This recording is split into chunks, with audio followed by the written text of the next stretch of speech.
Kalau kamu pernah disuruh meditasi tapi malah makin gelisah, disuruh fokus nafas tapi kepala makin rame, atau ngerasa mindfulness tuh kayak bukan untuk orang kayak aku deh, video ini buat kamu. Karena mungkin kamu nggak salah, yang salah cuma cara kita memahami mindfulness. Hai, I'm your honest sister buat nemenin proses pulih dan bertumbuh. Hari ini kita akan bahas sesuatu yang kelihatannya simple tapi sering banget disalahpahami. Mindfulness. Topik ini sering bikin orang skeptis karena banyak yang ngerasa, aku udah coba tapi kok nggak tenang, aku malah makin anxious. Dan jujur, aku juga dulu kayak gitu. Overthinking, susah diam, gampang tegang. Jadi di video ini, aku nggak mau bahas mindfulness versi sok spiritual, tapi versi manusia biasa yang pikirannya rame, capek emosional, tapi pengen hidup sedikit lebih lega. Aku memulai dari satu memori waktu kecil yang mungkin relatable buat kamu. Waktu kecil ada momen diajak mindfulness bersama. Duduk bersila, lampu dimatiin, lalu disuruh tarik nafas, kosongkan pikiran. Tapi yang terjadi apa? Pikiran aku malah lari kemana-mana. Takut salah posisi, takut diliatin, takut hal-hal random yang nggak penting. Dan pas sesi selesai, orang kelihatan damai. Sementara aku cuma mikir, kenapa aku nggak bisa kayak mereka? Di situ, tanpa sadar, aku narik simpulan. Mindfulness kayak bukan buat aku. Masalahnya, waktu dewasa, hidup tuh makin ribet, pikiran tuh makin rame, tubuh tuh makin gampang tegang. Terus kita disarankan lagi untuk mindfulness. Dan reaksi kita biasanya, udah pernah coba tapi gagal. Padahal yang bikin mindfulness terasa gagal, bukan karena kita kurang bisa, tapi karena konsepnya sering disampaikan dengan cara yang salah. Apa itu mindfulness sebenarnya?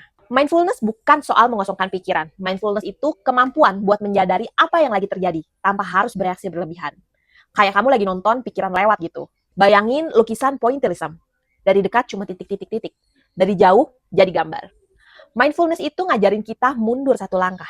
Bukan buat kabur, tapi buat melihat dengan lebih jernih. Iya, sejarah mindfulness. 1500 sebelum Masehi, India kuno. Kesadaran nafas dan tubuh lewat yoga. 500-an sebelum Masehi, ajaran Buddha. Konsep sati dan hadir sepenuhnya.